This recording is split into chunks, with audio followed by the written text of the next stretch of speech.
Buenas tardes. Retomamos este curso sobre la mirada del mal a la luz de la fe. Sería la tercera parte de 4 partes. Comparto inmediatamente. Ahora es la lucha de Jesús contra el mal. Recapitulando, en la primera parte nos ocupamos del origen del mal. Descartamos Génesis 3 como texto mítico e hicimos una historia evolutiva del mal.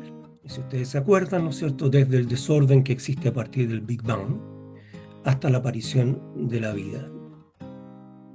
En esta etapa, la aparición de la vida, ¿no?, el desorden se traduce en enfermedades y muerte. Un paso trascendental en la evolución lo constituyen los animales con su sistema nervioso. Muchos millones antes del ser humano, ellos experimentan las luchas, enfermedades y una muerte casi siempre dolorosa. El mal es muy anterior a nosotros. En la segunda parte abordamos el tema de la aparición del hombre y el pecado. Tuvimos que resituar el pecado a la luz de lo visto en la parte anterior. El pecado no es causa de la muerte y del mal, no, sino al revés. Ante la vulnerabilidad y la muerte, ante su fragilidad en el fondo, el hombre tiende a adorar realidades que aparentemente lo hacen invulnerable. El poder, el dinero, el estatus, etcétera. El etcétera puede ser bastante largo. Por ejemplo, puede haber idolatría de personas. Es la idolatría lo que agrava el mal. No lo crea, pero lo agrava. Y intentamos también una explicación renovada del pecado original. Ahora compartimos con la lucha de Jesús contra el mal. Partamos por esto, ¿no? La buena noticia de Jesús. ¿Qué posición tiene Jesús ante el mal? Ante todo, su mensaje y práctica es una lucha contra él. El mensaje de Jesús es presentado como buena noticia en Marcos, ¿no? Buena noticia o evangelio, que es lo mismo. Aquí hay 2 partes, ¿no? El plazo se ha cumplido, el reinado de Dios ha llegado. Conviértase y crean ustedes en la buena noticia. Se fijan, aquí hay 2 cosas, ¿no? Un don, que es el reinado de Dios, que ya ha comenzado, y las actitudes que se requieren para acoger este don, que son la fe y la conversión. Ante la pregunta de Juan Bautista, encarcelado, ¿eres tú el que ha de venir o debemos esperar a otro?, Jesús afirma: vayan a contar a Juan lo que ustedes oyen y ven. Los ciegos ven y los cojos andan. Los leprosos quedan limpios y los sordos oyen. Los muertos resucitan y se anuncia a los pobres la buena nueva. Y dichoso el que no se escandalice de mí. La respuesta de Jesús apunta al cumplimiento de lo anunciado por los profetas, en especial Isaías. Se trata de gestos de sanación y liberación de muchos males y males muy concretos, ¿no?, sobre todo enfermedades. Los milagros de Jesús impresionan, sin embargo, no pueden ocultar que la opresión romana sigue presente, la principal causa, ¿no es cierto?, de pobreza y miseria sobre todo, y que los signos en el cielo de los apocalípticos están ausentes. No hay nada demasiado extraordinario aquí, ¿no? Tampoco Jesús está haciendo justicia al interior del pueblo, castigando a los malvados, o por lo menos condenándolos, y premiando lo bueno. Todo esto escandaliza a Juan Bautista, que esperaba un Mesías de otro tipo. Jesús asume la concepción de la apocalíptica, que atribuye la enfermedad y el mal en general a espíritus demoníacos que actúan en contra del hombre, guiados por Belcebú o el demonio principal. Como puede constatarse en el siguiente texto, estaba expulsando un demonio que era mudo. Apenas salió el demonio, rompió a hablar el mudo y la gente se admiró. Pero algunos de ellos dijeron: por Belcebú, príncipe de los demonios, expulsa a los demonios. Otros, para ponerle a prueba, le pedían un signo del cielo. Pero él, conociendo sus intenciones, les dijo: Todo reino dividido contra sí mismo queda asolado, y una casa se desploma sobre la otra. Si pues también Satanás está dividido contra sí mismo, ¿cómo va a subsistir su reino? Porque ustedes dicen que yo expulso a los demonios por Beelzebul. Si yo expulso a los demonios por Beelzebul, ¿por quién los expulsan los hijos de ustedes? Por eso ellos serán sus jueces. Pero si por el dedo de Dios expulso yo los demonios, es que ha llegado a ustedes el reino de Dios.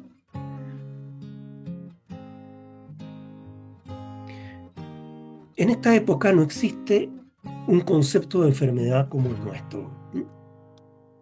No se han descubierto los virus, las bacterias, los hongos malignos. Todo se atribuye a demonios. Las enfermedades, la marcha de la economía y los malos gobiernos. Por ejemplo, el gobierno de Roma. El mundo antiguo está lleno de espíritus. En especial las enfermedades psiquiátricas se consideran posesiones demoníacas.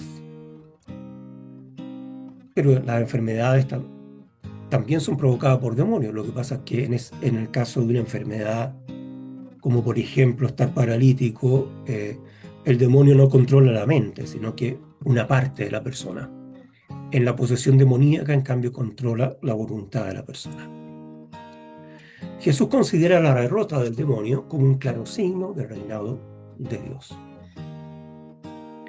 Sin embargo, Jesús no hace presente solo el gobierno de Dios a través de sus milagros, sino también en su implacable defensa de la dignidad de los pobres, los impuros, las mujeres y los pecadores.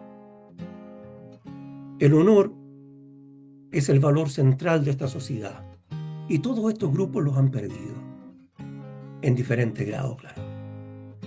Jesús les devuelve el honor al comunicarle que ante los ojos de Dios su honor está intacto. Pero Jesús no se queda solo con palabras, sino que defiende estos grupos con acciones concretas, y eso acarreará su condena, que la veremos la próxima vez. Ciertamente Dios no está reinando en forma plena. Sin embargo, Jesús está echando a andar un proceso que desembocará en el cambio pleno y radical de nuestro mundo. Para describir el futuro, Jesús usa la imagen del banquete.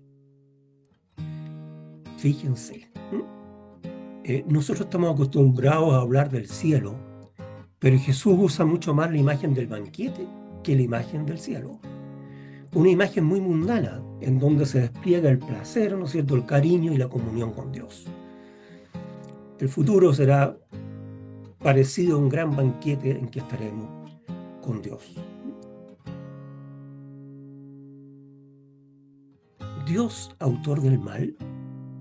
Este punto es particularmente importante. Y esto que voy a decir se sabe poco y es muy importante. Dios revela su modo de ser y su voluntad por etapas. Y esto debido a que se adapta al nivel de su pueblo. Y gradualmente, sin saltarse etapas, va comunicando su modo de ser y su voluntad. Cada etapa es imperfecta, a veces incluso contiene errores, sí, pero está abierta a un perfeccionamiento o rectificación posterior. Es importante observar la dirección de todo el proceso. Es como un camino con pastelones, ¿no es cierto?, que tiene una dirección, ¿no? Pongo esta imagen, no se nota mucho, el trazado está un poquito débil, pero cada uno de estos pastelones es una etapa, ¿no es cierto?, que va conduciendo hacia la meta que habría que ponerla por ahí, ¿no? Es Dios como autor del mal. O sea, Dios sí aparece como autor del mal, ¿no? Pero no de una manera injusta. O sea, cuando Dios manda el mal, es por algo, como castigo o como puesta a prueba. Y en esto podemos distinguir etapas. La etapa más antigua es la concepción del castigo y recompensa en esta vida como bendición o castigo. Siempre un grupo, todo el grupo paga por el pecado de alguno de sus miembros, sobre todo el rey o algún miembro importante, ¿no? Está bien representado en este texto del Éxodo, porque yo, Yahvé, soy un Dios celoso, que castigo la iniquidad de los padres en los hijos hasta la tercera generación, y cuarta generación de los que me odian.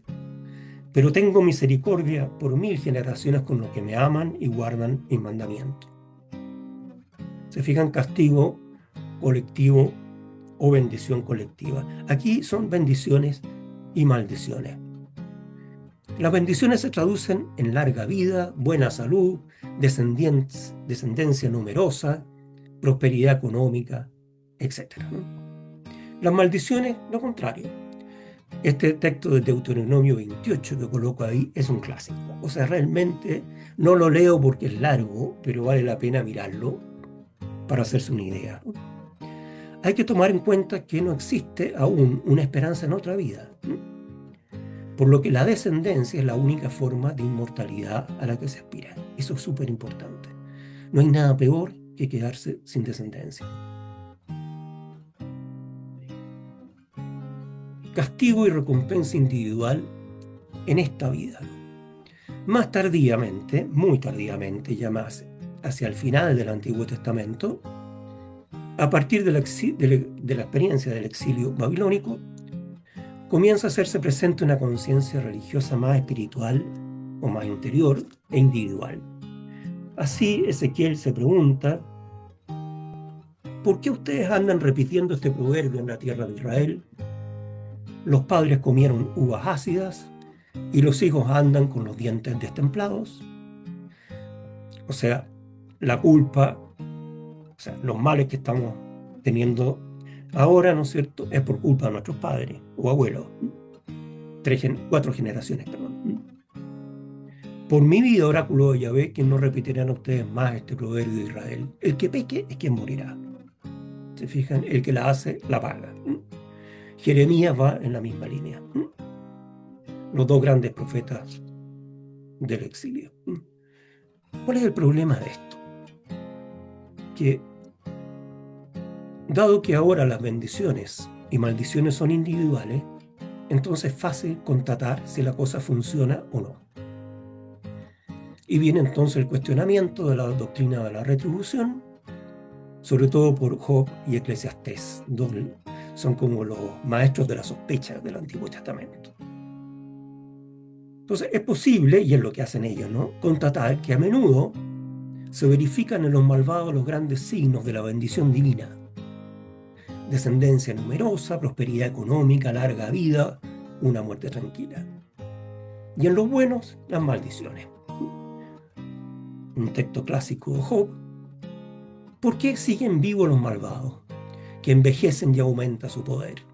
Viven seguros con sus hijos, ven cómo crecen sus retoños, un hogar en paz, sin miedo, sin probar el castigo de Dios. Su toro fecunda sin fallar, su vaca pare sin abortar. Cantan con cítaras y panderos, se divierten al son de la flauta, pasan su vida dichosos, bajan en paz al Sheol. El Sheol es la morada de los muertos. O sea, una vida de carrete, ¿no es cierto? Viven felices, ¿no? Y lo justo, muy a menudo al contrario, ¿no? Tipos que son absolutamente derechos, intachables, les va pésimo. Todo eso muy actual. Todos conocemos ejemplos de esto, ¿no? La retribución como puesta a prueba. Esto también está en el libro de Job. Pero hay que tener en cuenta que el libro de Job tiene al menos 3 autores, ¿no? Una concepción que es un poco más antigua que la de Job aparece también en ese libro, que es la de que Dios envía el mal al justo y el bien al injusto para poner a prueba su fidelidad, sobre todo la fidelidad al justo. Sin embargo, más adelante se da una inversión de suerte. El malvado recibirá males y el justo bienes, y mucho más bienes de lo que tenía. La parte en prosa del libro Job apunta a esto, ¿no? El poema, en cambio, es otro mundo, ¿no? Ahí está la real crítica. Bueno, es fácil constatar, ¿no es cierto?, que en muchos casos esto no se verifica. Así de sencillo. No hay inversión de suertes. La última etapa del Antiguo Testamento, ¿no?, el libro de la sabiduría, el último libro del Antiguo Testamento que no está reconocido por nuestros hermanos protestantes como canónico. De todas maneras, muy interesante. Este libro va a plantear por primera vez la retribución en la otra vida, ¿no? O sea, después de la resurrección de los muertos. El justo reside definitivamente con Dios y sus bendiciones. Y el malvado o no resucita o recibe castigo eterno. Curiosamente están las dos concepciones. No es muy coherente el libro de la sabiduría en algunos detalles. ¿Cuál es la posición de Jesús? Como decían esas pruebas malditas de alternativa que a veces uno tenía, ¿no es cierto? El famoso ninguna de las anteriores. En el texto citado más arriba, Jesús se muestra como el que combate el mal en toda su forma. Dado que Jesús para los cristianos representa a Dios, deben rechazarse como erradas todas las explicaciones veterotestamentarias expuestas más arriba. El Dios de Jesús nunca es causa del mal, ni como castigo ni como puesta a prueba. Dios está siempre del lado del hombre y en contra del mal. Dos argumentos para afirmar esto. El primero es que no existe un solo milagro en los evangelios que signifique daño para algún ser humano. Y lo segundo, Jesús asume el lenguaje de la recompensa y del castigo. Yo creo que era imposible no asumirlo, dado la mentalidad de la época. Pero siempre usa esas palabras en singular. Esto es muy importante y se puede verificar.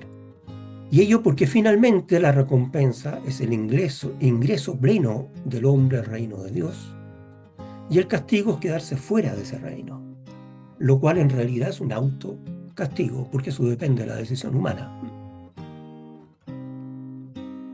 Esto es muy importante, ¿se fijan?